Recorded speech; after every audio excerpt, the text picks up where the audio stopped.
"Get out of the way, old man. Do you want to die here?" The man did not move. Amid the panicked crowd scrambling from the stray firework, he strode straight toward the blaze fire extinguisher in hand, his gaze unnervingly calm. Who was he? An aging seasonal technician in a faded cap, living quietly amid the noisy festival, or someone else, a figure the crowd had passed by for years without ever asking his name? Why did a former Navy SEAL colonel in the audience suddenly leap to his feet, point directly at him and exclaim, "Oh my God, is that you?" David Reynolds, 61, works seasonally for the Washington, D.C. Office of Event Coordination. Every year on Veterans Day, he takes the longest shift from before sunrise until the last fireworks fade. He is the man who stacks the plastic chairs, the one who checks the power cables, the person whose name no one remembers. The young technicians call him the fireworks grandpa, sometimes with mockery. He must be a leftover from the Civil War. He does not react, nor does he need to. David arrives on time, works quietly, and leaves last. People are used to seeing his back among the tangle of cables, his faded cap, and his worn shirt. Every festival he is like part of the atmosphere, present yet invisible. But that year, something extraordinary happened, an event that made hundreds in the square hold their breath, and David was no longer invisible. It was a morning of perfect sunshine. The sky was crystal clear. The entire city buzzed in preparation for the commemorative fireworks. On stage, the band was sound checking. Below, children ran about, and veterans in old uniforms posed before the flag display. David carried on as always, inspecting each outlet, feeding the fireworks, tightening every connector, wiping down every row of seats. People passed him as they would an electric pole. No one asked if he was a veteran, perhaps because he didn't look like one. No medals, no insignia, just a thin old man with an untroubled gaze. A group of young staff by the equipment trucks laughed about him. One said, "Hey, he might wire those cables better than any of us." Another shrugged. "Yeah, but probably spent his life wiring things and never did anything noteworthy, so now he's here wiping chairs." David heard it all as he passed, but he said nothing, just a slight nod and his familiar phrase, "All set." At exactly 10:17 a.m., a stray spark erupted from the east fireworks rack. A small pop and smoke. The crowd panicked. Some screamed. Children cried. The music cut off, mid-song. But amid all that chaos, David sprang into action. Not in panic, not looking back. With steps so precise it seemed he'd practiced them 1,000 times, he strode toward the flame, shut off the power, and used his small CO2 extinguisher to snuff the ignition point. It all took less than a minute. Those around him stood frozen. Some pulled out their phones. Others gasped, "What's happening? How did he know what to do?" But David offered no explanation. He simply bowed his head again, wiped his hand on his pants, and returned to the row of chairs he'd left unfinished. A moment later, through the crowd, a woman stepped forward, short hair, sunglasses, immaculate uniform. Retired Navy SEAL Colonel Ava Chen. She stood quietly for a moment, watching him without blinking. Then she whispered to the person beside her, "No doubt, the way he moved is exactly how David Reynolds led his SEAL team through the Arghandab Ravine in 2010. That name, spoken aloud in the crowd for the first time. And for the first time, people saw him differently. How could the man they mocked as the chair-wiping grandpa move like a warrior who had faced death itself? Welcome to Veteran Best Stories, where the war ends, but the stories live on. From the foxholes to front porches, we honor the silent battles our veterans still fight. Subscribe and walk with us beyond the battlefield. When the clock struck 11:59, the announcer's voice crackled over the stage PA, beginning the countdown to the moment when veterans would be honored. The crowd surged into the square, thousands of eyes fixed on the flag-draped dais. Then, a sudden flash from the eastern fireworks rack. A sharp pop, a spark leapt from an improperly secured box. Within seconds, black smoke billowed and the audience screamed. Children shrieked. People clutched each other, shoving to find an exit. What had been a solemn ceremony exploded into chaos. But amid that panic, one figure moved against the tide. David. Without hesitation, without looking back, he strode toward the flames, as if born for that moment.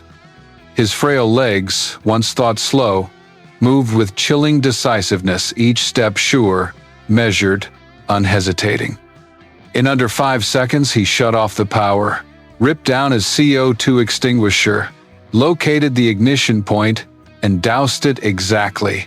No wasted motion.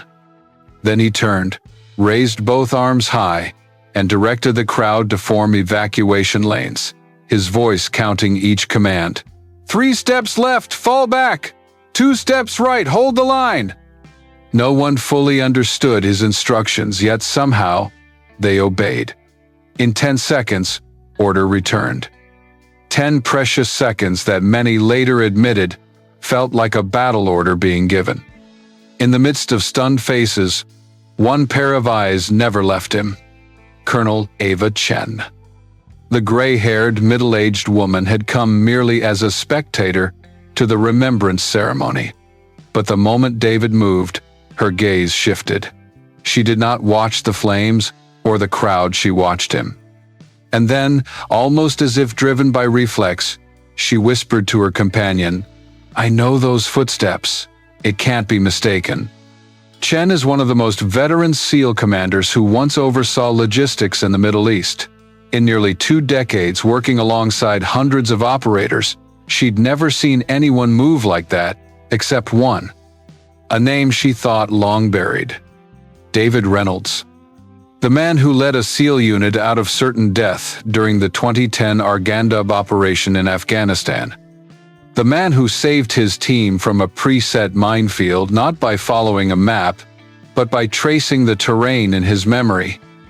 The man who counted each step in the darkness, through incoming fire and shifting rocks, to bring his teammates to a pickup point 12 miles away without a single casualty. At that time, the mission commander had gone missing. Communications were dead. Navigational systems failed. And it was David, then merely a military technician, unranked, with no command authority, who took on that responsibility. She had never forgotten those footsteps, that stride, calm, disciplined, as if guiding an entire world across an abyss. Colonel Chen could hardly believe she was seeing him again. Here. Not in uniform, not on a battlefield, but amid a civilian festival under a golden sun, wielding a battered CO2 canister. He no longer carried the pomp of command. No fanfare. Yet every motion, every reflex, every step remained the same. Except, no one recognized him, except her. A staff videographer raised his camera, zooming in on David. "Who is this guy acting like a pro soldier?" he muttered. Chen stood behind, eyes unwavering, hand resting on her chest where her SEAL pin once lay.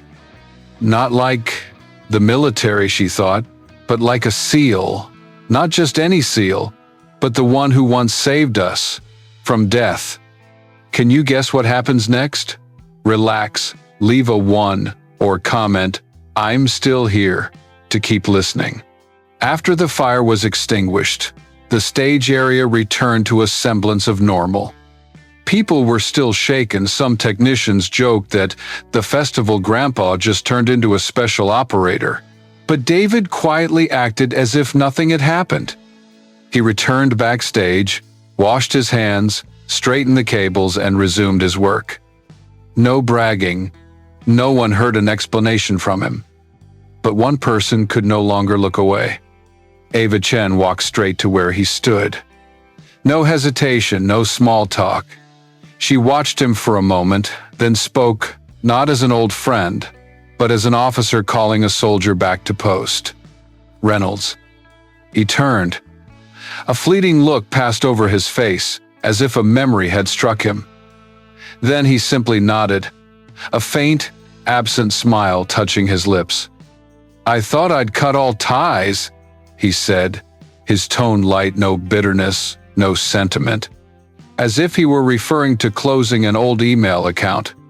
Chen did not smile. Her eyes gleamed strangely, as though looking right through the years that lay upon this man. "You saved our entire SEAL team in Kandahar," she replied.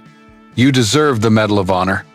15 years ago, Afghanistan, Operation Codename Valley Echo. A 12-man SEAL unit was ambushed in the Arghandab Gorge when their armored vehicle hit a mine. The team was trapped in a narrow valley with no exit. The walls were too steep for helicopter evacuation. Communications were severed. The commander lay gravely wounded. 3 others were too injured to walk. Every route led to a dead end. And then David, no officer, no sniper, merely the attached technical chief, did the unthinkable. He shed his armor, set aside his weapon to move more lightly, then crawled through the minefield to haul out each wounded man, an act his teammates called a legal suicide mission. But he did it. 3 times. Flawlessly. Then, using memory of French colonial-era maps, he guided the entire team through a seldom-known ravine documented only in 1,950-second reconnaissance charts. They traveled 11 continuous hours through rugged terrain, fording streams and avoiding mines, without a single further casualty. Finally, they reached extraction in an unplanned desert zone. The operation was deemed a success. David's name never appeared in the official report, because he never requested it, because he refused the recommendation for a medal, because, in a handwritten letter to his superior, he wrote, "We do what's right, not for credit, but because if we don't, nothing remains right." Ava Chen knew all this. She kept a copy of that letter to this day. But no one else did. And David never spoke of it. After the mission, he opted for early discharge. No ceremony, no farewell party. He lived alone, then years later took seasonal work at city festivals quietly, seat by seat, cable by cable. Chen asked why he chose such work. David merely smiled. "I like the quiet, and festivals are when people feel safe." A response that sounded offhand, but to someone who'd lived on the edge of life and death, the word safe was never small. After that ceremony, Chen said nothing more. She didn't press him for tales of valor. She simply stood backstage, watching him run a final equipment check like watching an ancient oak silently holding the soil in place.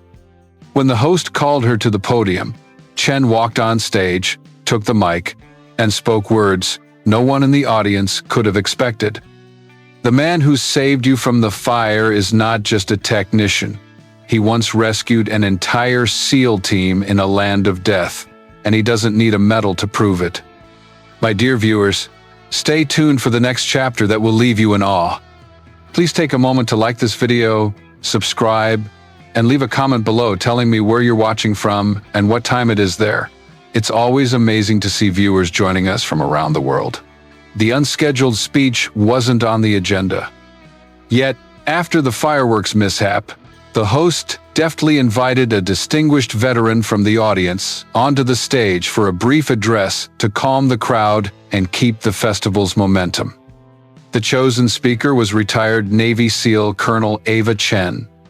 She mounted the stage with her usual calm, though her eyes held something unusual, not fear, not anger, but a determination as old as time, the kind only those who have commanded under fire truly know.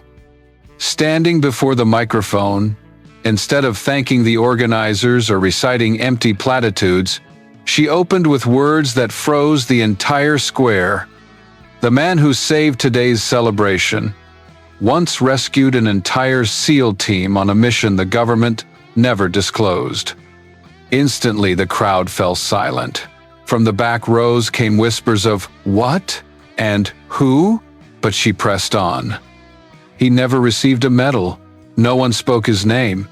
He didn't seek television or social media acclaim, but I stand here to ensure he will not vanish in silence. Chen then recounted the Arghandab operation. No classified details, no call signs, just the fact that one unranked technical chief led his team out of an ambush in a gorge with no exit. And today, at this festival, that same man extinguished panic with the very feet and composure that once guided comrades through the battlefield. She closed with a line that left many choking back emotion. "I do not speak to glorify him. I speak so we remember not every hero wears a medal. Some need only a CO2 extinguisher and a power cable, and still choose to stand firm even when no one watches." David Reynolds' name began trending online. First, a few shares of the firefighting video. Then clips of Chen's speech. Then blurry photos of him just the silhouette of a faded shirt against the smoldering fireworks rack. But it was the comments beneath those posts that truly changed everything. A veteran wrote, "I lay on a stretcher with a shattered pelvis, sure I'd die. The man who pulled me from the wreckage was David. I still keep the tourniquet he pressed to save my life." Another, "I was the medic on Valley Echo. David never shouted orders. He simply pointed so we knew where to move." Memories long buried surface not in noise or display, but through hundreds of gentle, steadfast thank yous under every mention of his name. At a corner of the stage, David folded plastic chairs as always. A young technician once mocking him as the fireworks grandpa stood speechless. After a hesitant moment, he approached and stammered, offering a cold bottle of water. David looked at him without reproach or sarcasm. He accepted the water and nodded, "Thank you." Then he bent back to finish his work. Nearby, local university students who'd staffed the festival painted a small oil portrait of him back-turned, facing a sky ablaze with fireworks. Beneath the painting they wrote, "Thank you from those who never knew you were a hero." That painting was later mounted in a simple wooden frame at the festival stage's corner. No spotlight, no nameplate, no QR code. Yet the next day, everyone passing by paused, as though owing the man in the painting a silent salute. A local veterans group proposed awarding him a certificate of honor. The city wanted to host a formal commendation ceremony. The event organizers suggested producing a video recounting his story. But every proposal met the same reply from David. He declined. "I only want the festival to be safe," he said, and walked away. Not out of false modesty, but because he understood that sometimes silence is the greatest tribute to the very normalcy he fought to protect. After all that had circulated, the city government promptly extended an official invitation, a formal ceremony at City Hall, broadcast live with military dignitaries and the veterans' family in attendance. The press was ready to reenact the story, prepare exclusive interviews, and even draft a speech praising the capital's silent hero. They were only waiting for one thing: the subject's agreement. But David declined. Not because he feared the cameras, not because he disliked the fanfare, but because he genuinely saw no need. When Ava Chen, on behalf of the organizers, came to see him again, she brought a letter sealed with gold foil inside. The invitation, and a design for an engraved, commemorative plaque bearing his name to be placed in the square. David read it quietly. His eyes did not waver. Then he looked up and slowly handed it back. "I don't need to be remembered," he said. "I just want every festival to stay safe. That is my Medal of Honor." A week later, he was back at work, as if nothing had happened. Still wearing his old shirt, still his faded baseball cap. He arrived early, polished the stage, checked every speaker cable.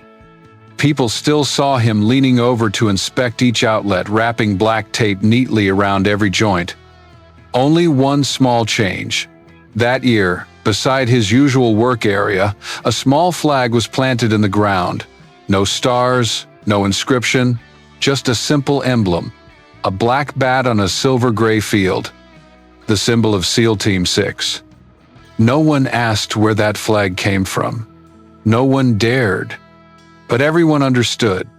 It was not so others would recognize where he had been, or who he once was, but so that he silently could continue standing guard for what he believed in. Interestingly, after that incident, volunteer sign-ups for the festival soared. Most were veterans or their family members. They said they wanted to help keep the festival safe. Some admitted they just wanted to stand where David stands and lend a hand. No one asked to take a photo with him. There were no press conferences. But whenever he passed by, people saluted him with a nod between those who have tasted war. Brief, wordless, yet weightier than any speech. A little boy, the son of an Air Force serviceman, insisted his mother take him to find the chair-wiping man who saved people with a fire extinguisher. When they found David, the boy handed him a crayon drawing of him standing by the fireworks, scrawled at the bottom, "I want to be like you." David read it, then smiled a gentle wind of a smile. He carefully folded the paper and slipped it into his shirt pocket.